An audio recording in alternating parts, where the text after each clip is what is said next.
So our setbacks, they're not sin. It's not wrong. It's not bad. It's just part of the healing process. So allow me to help you. The tension you feel isn't God condemning you.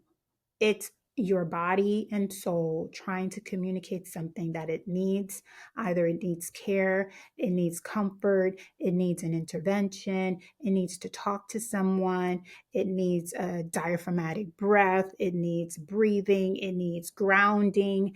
It's just your body saying, I need something right now. And it's for you to explore, well, what is that? And try to give it to yourself.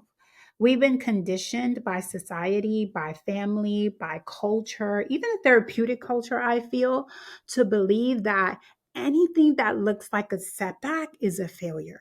So when people feel heavy or when they feel emotional, when they feel triggered, when they feel raw, they think something's wrong with them. Like we think something's wrong with us. And because of shame that's connected to that, we don't share it. We don't open up. We hide it. We hide our struggles. We stay guarded. For example, I have clients who are experiencing grief and loss, and they will come to me and say something like, oh, I had a bad day. Okay, well, let's talk about it. What is the bad day?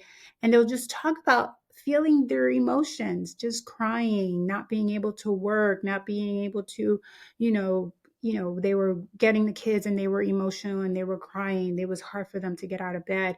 And I would share with them, like, well, that's normal. That's, especially through the holidays, right? Or especially when the birthday or anniversary, and they're feeling like a failure, like they're doing something wrong because they're feeling these feelings. And so it's really important as therapists that we kind of remind them in those moments, like, no, that's just a human experience. That's what you should be feeling. But here's the truth. What we call setbacks are often just natural processes of healing. It's not regression. It's not weakness. It's not failure. It's you being a human. If you have 0 moments of struggle, you wouldn't be a person. You will be a machine, right? If we had no struggles, we would just be machines walking around. Harville Hendrix says, we are wounded in relationships and we heal in relationships, meaning the goal isn't perfection.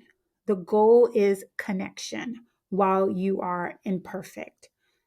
As we are imperfect, as we're feeling all these feelings, which we've identified as not perfect, then what do you do with that, right? Can we be vulnerable and seek connection in those moments? The real question isn't, will we ever have setbacks? The real question is, can I be vulnerable during my setback?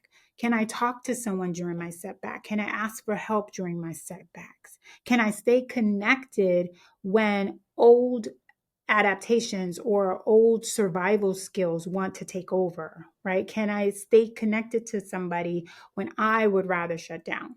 Can I stay connected and reach out to my therapist when I would rather withdraw or isolate? Can I be open and vulnerable instead of blaming someone else, instead of criticizing someone else, instead of walking away, drinking, smoking, pretending, numbing? All of those things that we would normally do, once you connect with a therapist or once you connect with talking with a group or people, those things are no longer okay.